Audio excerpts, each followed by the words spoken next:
Friends, I want you to settle in for a little while. Pull your chair a bit closer. Let the weight of the day rest somewhere else for now. There is no hurry here, no urgency pulling at your sleeve. What I have to share with you this afternoon or evening, or whatever quiet hour you have found for yourself, it does not demand that you rush. In fact, rushing would do it a disservice. Because what we are going to speak about today is something that moves slowly, something that breathes at its own pace, in its own time. We are going to speak about life and about change and about the extraordinary, quiet, and certain way that one shapes the other. I have thought about these things for a long while, and I suspect you have too. When you have lived as many years as most of us sitting here have, you begin to notice that life does not operate the way the young often imagine it will. When we were young, full of fire and feeling invincible, we imagined that change would come in great dramatic sweeps. Like a thunderstorm rolling in off the prairie, loud and full of lightning, we thought that the important moments would announce themselves, that we would know them when they arrived. But most of us, somewhere along the road, learned something different. We learned that the most meaningful changes, the ones that truly shaped who we became, they arrived quietly, like the first light before dawn, when the sky is still dark, but something has shifted.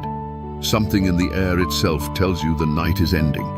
You cannot point to the exact moment the darkness gave way, but you know, standing there, that it did. I am reminded of something a man once said. A man who thought long and hard about the nature of progress and purpose. He said, "The best way to predict the future is to create it." Now, I want you to hold that thought gently. Do not let it alarm you or make you feel that some great effort is required of you this very moment. Because the word create, when we think on it carefully and slowly, the way a good craftsman thinks before making the first mark, it does not mean building something grand in a single afternoon. It means something far quieter and far more within reach. It means the choices we make each morning when we rise, the words we choose when we speak to those we love, the small decisions to be kind, to be patient, to take one step forward instead of standing still. Every one of those is an act of creation. Every one of those is a small, certain vote cast in favor of the future we wish to live inside. And so today, together and unhurried, we are going to walk through these ideas as one walks through a peaceful wood in the early autumn, taking notice of the trees, listening to what the silence says. Let us talk about change for a while. Real change, not the kind written about in newspapers or proclaimed from stages, but the deep, quiet kind that happens inside a person, inside a family, inside the course of a life lived day after day. You know, I have always been struck by rivers. Not the dramatic ones that crash and roar over great rocks, though those are something to behold. I mean the steady ones, the ones that move through farmland and open country, slow and certain, cutting their course into the earth, not by force, but by persistence. A river does not argue with the stone it meets. It does not shout. It simply continues. And in continuing, in its patient, unhurried motion, it shapes the very landscape around it. It carves valleys, it builds up banks, it nourishes everything it touches, all without a single moment of what you might call drama. That is how the most meaningful change works in a human life. When I think back on the people I have known who changed most profoundly, the ones whose transformation was real and lasting, it was never the sudden converts, the ones who made great announcements on a Tuesday and were back to their old ways by the following week. No, the ones who truly changed were the ones who made a quiet decision on some ordinary morning and then made it again the next morning and the next, not perfectly, not without stumbling, but persistently. The way a river persists. There is something that happens in autumn. Those of you who have lived in country with real seasons know this well. There is a moment when summer has not quite let go, but you can feel something shifting in the air. The light changes, not dramatically, just differently. The shadows fall at a slightly different angle. The evenings have a different quality to them. something cooler and more reflective. And it is not until several days have passed that you look around and realize the leaves have begun to turn, not all at once, not overnight, but they have been turning quietly while you were going about your ordinary days. That is the nature of change in a life. You are often already in the middle of it before you know it has begun. For those of us who are older, and I say us, because I count myself among those who have seen considerable years, this can be both a comfort and a gentle challenge. A comfort because it means that no single bad day or bad season is the whole story. Just as 1 week of cold rain does not end a harvest, one difficult chapter in a life does not define all the chapters that follow. The river keeps moving, the seasons keep turning, the light always, eventually shifts. But it is also a gentle challenge because it means that the future is not simply something that happens to us. It is something in no small measure that we are always in the process of making. With our habits, with our attitudes, with what we choose to give our attention to on an ordinary Tuesday. Now, I know what some of you may be thinking. You may be thinking, I am past my planting years. The seeds I should have sown long ago. And to that, I want to speak very directly and with as much warmth as I can gather. That is simply not true. I have seen men and women in their 7th and 8th decade of life begin something new, a friendship, a practice, a craft, a way of seeing, and watched it grow into something that gave not only their own remaining years a richness, but gave something lasting to everyone around them. The seed does not know how old the hand is that plants it. It only knows the soil and the water and the patience given to it. And those things, soil, water, patience, are available to every one of us, right where we are, right now. I would like to share a few stories with you. They are the kind of stories that come from ordinary lives, from fields and workshops and modest kitchens. But I have always believed that it is in ordinary lives that the greatest truths tend to live. The young farmer and his first orchard. There was a young man I knew of, once, a farmer's son from somewhere in the wide flatland stretches of the Midwest, where the wind blows long and the winters are not gentle. This young man had it in his heart from an early age to plant an orchard, not a large one, just a modest collection of apple trees on the south side of his family's property, where the sun held longest through the afternoon. His father told him, quietly and without unkindness, that an apple tree takes time, that if he planted this spring, he would not see fruit for 7 years, perhaps longer, that the first several years, the tree would look to an impatient eye as though very little were happening, just a thin stick in the ground reaching upward. The young man planted anyway. He was not a stubborn boy, or rather, he was stubborn in the right way that a person is when they believe in something deeply and are willing to pay the price of patience for it. The first year, the tree barely seemed alive, just those thin branches and some small tentative leaves in spring, and then a long winter that seemed determined to test everything. The second year, the tree grew a little. The third year, a little more. But there were no apples, not the blossom of a promise hardly, just growth, quiet, deliberate, unremarkable to anyone who did not know what they were watching. By the 5th year, the young man was no longer so young. He had worked the land, weathered hard seasons, taken a wife, begun a family. Life had filled in around him, the way life does. And one spring morning, walking the south field, out of habit rather than expectation, he saw something that stopped him where he stood. Blossoms, white and delicate and almost embarrassingly beautiful, there on the branches of what had been for 5 long years, just a stick and a hope. He stood there for a long moment, and I am told he did not say much. Just stood there, looking, the way a man does when life gives him back something he had nearly forgotten he had given it. That young man's orchard, by the time his own children were grown, was one of the finest small orchards in that county. Not because it was spectacular, because it was patient, because it had been tended not perfectly, not without lapses, but with a quiet, steady devotion over many years. And friends, I ask you, is that not what a good life is?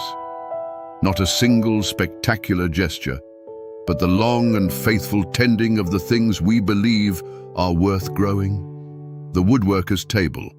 There was another man I have heard told of, a woodworker, a craftsman of the old school who lived in a small town and ran a modest shop. He was not a wealthy man. His tools were not the finest. His shop was not grand. But the man had a gift, and more than a gift, he had patience. A neighbor once came to him and asked him to build a table. Not an ordinary table, a table meant to last. Something that could stand in the family's home for generations, that would hold the weight of meals and conversations and celebrations and sorrows over the years to come. The woodworker looked at the wood he had, and he thought for a while. He said to the neighbor, "This will take longer than you might expect, because good work always does." The neighbor nodded and trusted him and left. Over the following weeks and then months, the woodworker worked on that table slowly, carefully, without hurry. He shaped the joints by hand. He smoothed the surface over and over until it was not merely flat, but alive with the feeling of the wood itself. He worked in the evenings after his other obligations were done. He worked on cold mornings when his hands ached. He worked steadily without drama, because that was simply how he believed things ought to be done. When the table was finished and brought to the neighbor's home, it was by any measure a beautiful piece of work. Not showy, not decorated beyond what was natural to the wood, just right, solidly, perfectly, quietly right. That table, they say, is still in that family. Generations have sat around it. Children have done their lessons on it. Grief has been received at it. Laughter has rung out above it. It has held birthday cakes and quiet suppers and the small ordinary meals that are, in the end, the fabric of a life. The woodworker did not set out to make something immortal. He simply set out to make something well. But when you make something well, when you bring your full attention and your honest effort to the work in front of you, you create something that outlasts the making of it. You plant a kind of seed, and you cannot always know what it will grow into. The woman who started again at 60. I want to share one more story before we move along, and this one I hold especially close because it speaks directly to those among us who may have quietly set aside something they once cared about, a dream, a practice, a part of themselves, and are wondering whether it is too late to return to it. There was a woman, steady, practical, hard-working, in the way that many women of her generation were, who had always wanted to paint. Not professionally, not for any great recognition. Just because something in her responded to color and light in a way that words could not fully carry. But life, good, full, honest life, had not left her much room for it. There had been children to raise and work to do, and the decades had passed the way they do when you are earnest and occupied. By the time her 60s arrived, she found herself with something she had rarely had before, a little quiet, a little space. And in that space, the old longing returned. She was embarrassed at first to begin. She felt it was foolish, or at least she worried that others would think so. What would it mean to start something like that so late? To sit at a canvas as a beginner when other people her age were, what? Resting, looking backward. But one morning, something in her simply decided. She went to a small shop and bought the most modest set of paints she could find and a few sheets of heavy paper. And she came home and sat at the kitchen table and she began. She was not good at first. That is the honest truth of any beginning. But she kept going. Not because she was certain of anything, but because something in the act of doing it was already, quietly, feeding something in her that had been hungry for a long while. Within a year, she had filled a whole folder with work, Within 2 years, a neighbor asked if she might hang one of her paintings, a simple landscape of a field she knew well, in their front room. And she said yes, quietly, without making much of it. I am told that painting still hangs there, that people who come through that room sometimes stop in front of it for a moment, something in it catching them, and ask who painted it. She began at 60. She created something, not by predicting what would come of it, but by beginning and continuing and trusting that the act of creation itself was already its own reward, and that whatever grew from it was more than she had when she sat down. The best way to predict the future, friends, is to create it. She did not know what she was creating exactly, but she created it, and it was real, and it mattered, and it was hers. Let us rest here for a moment in this section and speak directly about what it means to be at this particular stage of the journey. Because I think there is sometimes a quiet pressure felt, but not always spoken, on those of us who have accumulated years. A pressure that comes often from the culture around us, which tends to celebrate beginnings and treat endings with discomfort. A culture that sometimes, without quite meaning to, implies that once a person has passed a certain mile marker, the most important country is already behind them. I reject that, and I hope you will reject it with me. There is a kind of wisdom particular, irreplaceable, and genuinely rare that only comes through time. Not through reading about time, not through imagining what experience will teach, but through the actual living of seasons and years, through loss and recovery, through mistakes and correction, through the slow accumulation of knowing what matters and what does not. You have that wisdom now. Whatever your years have brought, and I understand that some of them have brought considerable difficulty, they have also brought you something that no young person can purchase or shortcut their way into. They have brought you the long view, the ability to see a crisis and recognize from experience that this too shall pass.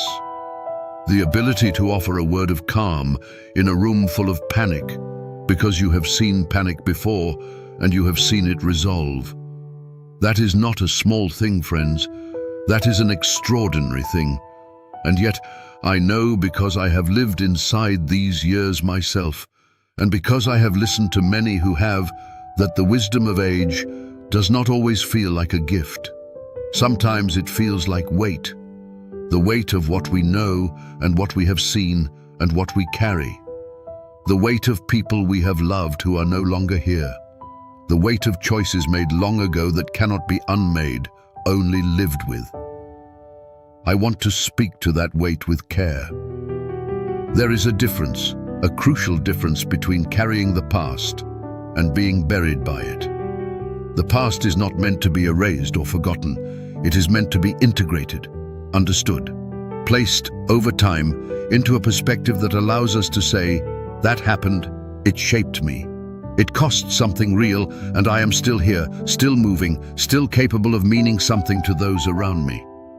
The river carries everything that has flowed into it, all the tributaries, all the rain, all the runoff from the land it passes through, and still it moves forward.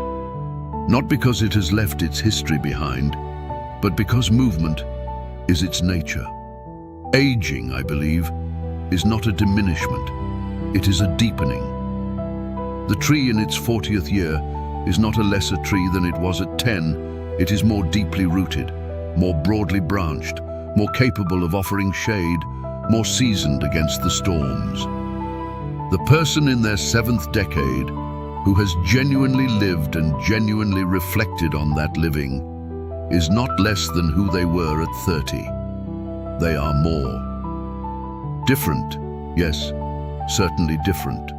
Changed in body, changed in what they can do, but more in the ways that actually matter, more in depth, more in understanding, more in the quiet, hard-won capacity for compassion and patience and honesty.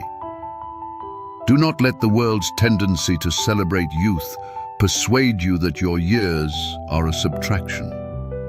They are an addition to the sum of who you are and to the sum of what you can offer. And yes, the body changes.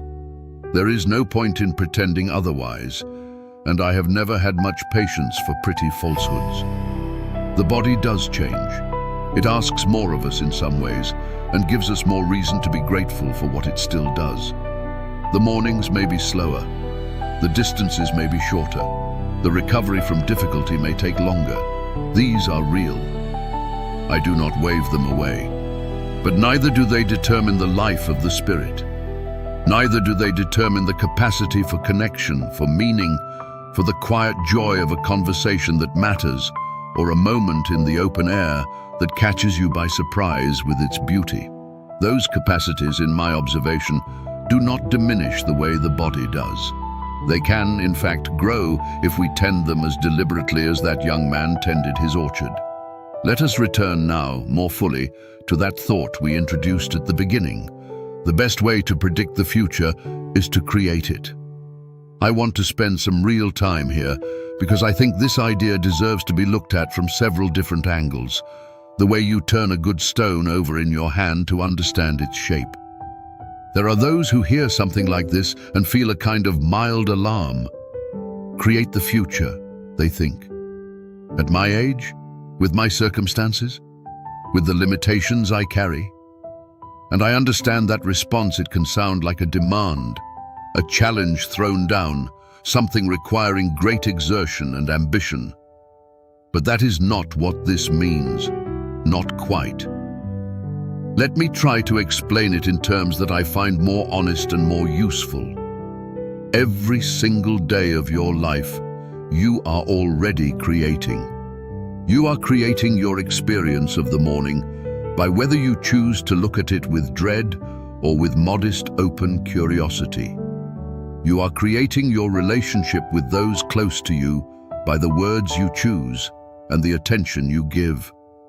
You are creating your own inner landscape, the interior world you live inside, by what you choose to dwell on, to return to encourage in yourself. These are acts of creation. They are small, they are quiet. They do not look like what the word create usually calls to mind. But they are real, and they are powerful, and they compound. The same way interest on a savings account compounds, slowly and steadily, into something significantly larger than what you started with. Small, consistent choices compound into a life. Now, what does this mean practically? What might it look like for a person sitting here today, wherever they are in their journey? It might mean just deciding, quietly and without ceremony, to write a letter to someone they have not spoken to in too long. Not a dramatic letter, not a reconciliation epic, just a letter that says, "I have been thinking of you, and I wanted you to know." That letter, that small act of reaching out, sets something in motion. It creates a possibility that did not exist before. It creates a future, a small piece of tomorrow that is warmer and more connected than today. It might mean choosing, some morning, to take a different path on a daily walk, to notice something that has gone unnoticed, to allow yourself for a few minutes the luxury of simple attention to the world around you, the light on a window, the sound of birds, the particular quality of the air in a specific season.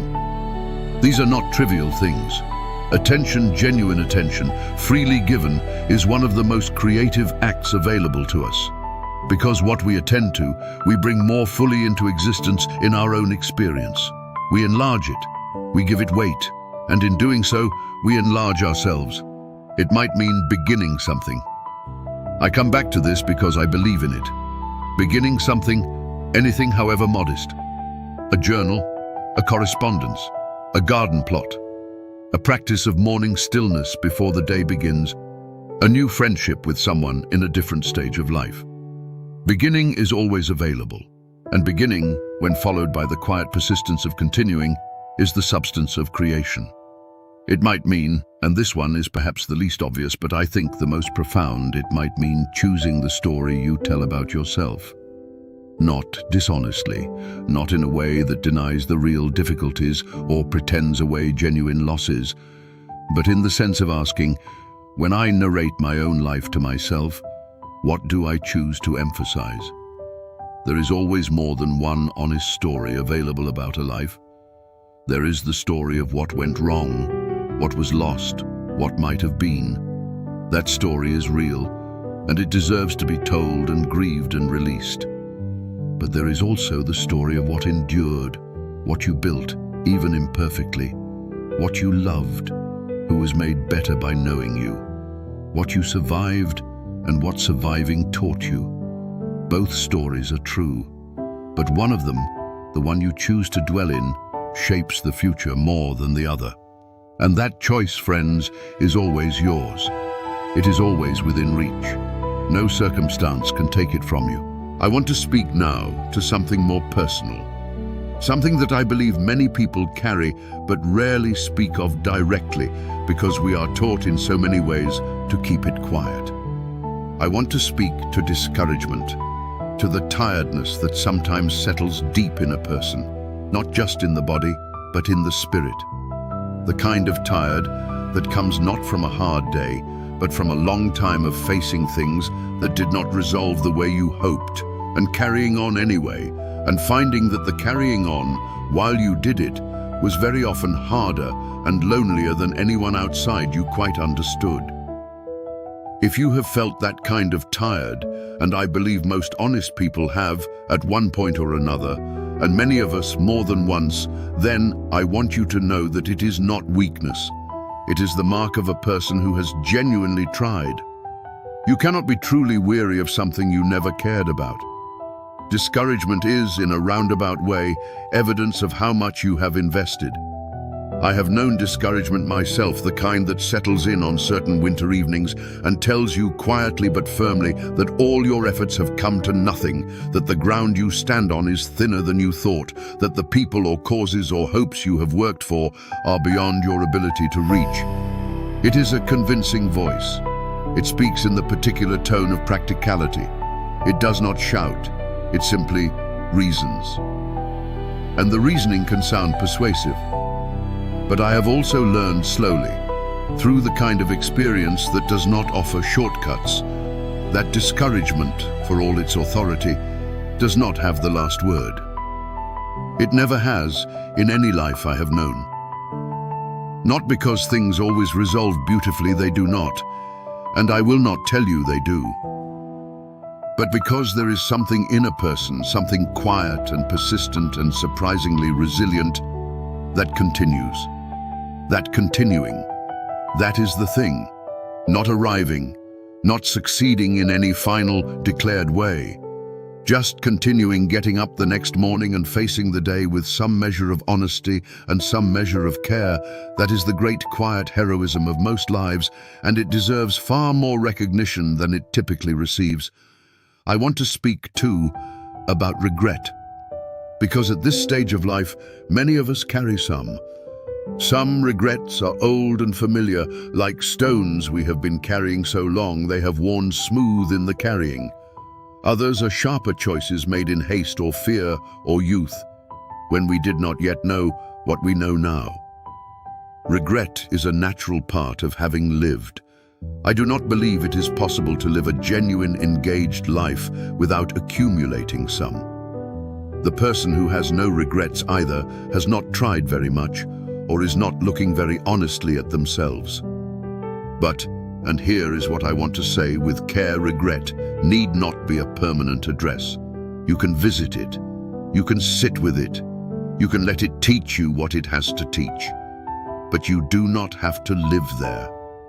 Forgiveness first of others, but no less importantly, of oneself, is one of the great practical acts available to a person. Not because the past was unimportant or the hurt was small, but because carrying unresolved regret is an enormous weight, and you deserve, as a person who has worked hard and loved genuinely and faced real difficulty, you deserve to be able to set some of that weight down. To forgive yourself for not having known then what you know now is not self-indulgence. It is simply accuracy. You did not know then what you know now, because you had not yet lived through the years that taught you. The younger version of you, the one who made those choices, was working with what they had, under conditions that were often genuinely hard. They deserve some grace. You deserve some grace and gratitude. I know that word can sometimes sound like a chore when life is difficult, like one more thing you are supposed to feel that you do not quite manage to feel, but I mean something very specific and practical when I say it. Gratitude, in the simple sense I mean, is just the practice of noticing. Noticing what is still here, what still works, what is still available to you in this ordinary day that a great many people at various times and in various places throughout history would have considered an extraordinary gift. The morning itself, the fact of waking, the ability to think clearly or to feel clearly or to remember a face that mattered, the presence of one person, even one who is genuinely glad you exist. A cup of something warm in your hands, the particular quality of afternoon light through a window. These are not nothing. In a life that has known loss, they are significant. Noticing them does not deny the losses. It simply insists that the losses are not the whole inventory of your life, that alongside them, and sometimes woven right through them, there is also this, still here, still real, still worth something. I want to speak for a while about resilience, not the dramatic kind, where a person overcomes great visible odds in a way that makes a story worth telling. That kind of resilience exists, and I honor it. But I am more interested today in the other kind, the quieter kind that most of us live inside, day to day, without ever calling it by that name. The resilience that gets up on a cold morning and does what needs to be done, even when motivation is absent. The resilience that offers kindness to someone, even on a day when your own supply feels thin. The resilience that tries again, modestly and without fanfare, after something did not work. The resilience that holds on to some fundamental decency about the world and about people, even after having been given good reasons to let it go. That kind of resilience is everywhere if you look. It is in most of the faces around you, in the neighbors going about their days, in the family members you sometimes take for granted, in the strangers you pass who are carrying things you know nothing about, and managing those things with a quiet dignity that no one will ever write about, but that is nevertheless real and admirable. And it is in you. It is in the fact that you are here at this particular point in your journey, still engaged enough with the question of how to live that you are sitting and listening to these reflections. That is not a trivial thing. That is, in fact, a form of courage. The farmer who plants his orchard understands resilience, not as a dramatic concept, but as a practical daily necessity. The ground does not always cooperate. The weather does not ask permission before it makes things difficult. The work is long and the reward is slow, but you continue. Because you believe in what you have planted. Because giving up does not plant any apples for anyone. There is a moment in every long endeavor, every orchard, every relationship, every practice, every effort to change when things look their least promising, when the growth is least visible and the goal seems most distant. Experienced gardeners and farmers know this moment. They know it as part of the process, not as a sign that the process has failed, but as the gap between planting and harvest that is simply part of how growing works. In a life, those gaps can be very long, longer than feels fair sometimes. The change you have been working toward, within yourself or in your circumstances, may still be more invisible than visible. The improvement you hoped for may be slower than you planned. The harvest may not yet look like what you planted toward. Stay. Continue the tending, because the river, quiet as it looks, is still cutting its course. The tree, even in the months when nothing visible is happening, is driving its roots deeper. The change you have already made, small as it appears, is compounding in ways you cannot yet see.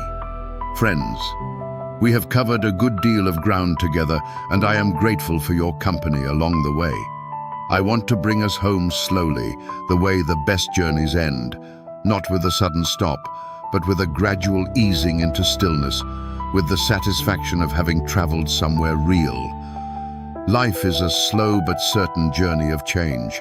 Not fast, not dramatic most of the time, not arranged the way we would have arranged it, given complete authority over the matter, but certain. That word matters to me. Certain in the way that the river is certain, that the seasons are certain, that the dawn is certain. The change will come. The river will cut its course. The orchard, patiently tended, will one day bloom. We do not always live to see the full fruit of what we plant. Sometimes we plant for those who come after us. That is not a failure of the planting. It is, in a way, its fullest expression. And the future, your future, whatever years remain in this journey, is not closed. It is not set. It is not simply the inevitable playing out of what has already happened. It is being created, right now, by you, by the small choices you make today and tomorrow and the day after, by the attention you give, by the connections you maintain or reach toward, by the stories you choose to tell yourself about who you are and what your life has been, by the seed you decide, perhaps today, to plant. The best way to predict the future is to create it. And you always have been a creator.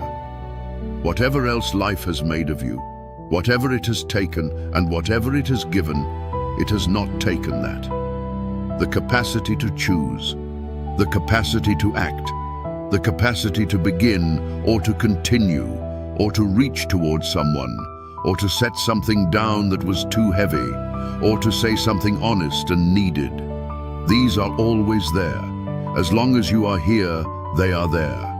I want to leave you with something simple, the way I prefer things to end, not with a great flourish, but with a true thought, quietly spoken. You have earned your years, every one of them, the good ones and the difficult ones, and the ordinary ones that were not quite either. You have earned the wisdom they contain.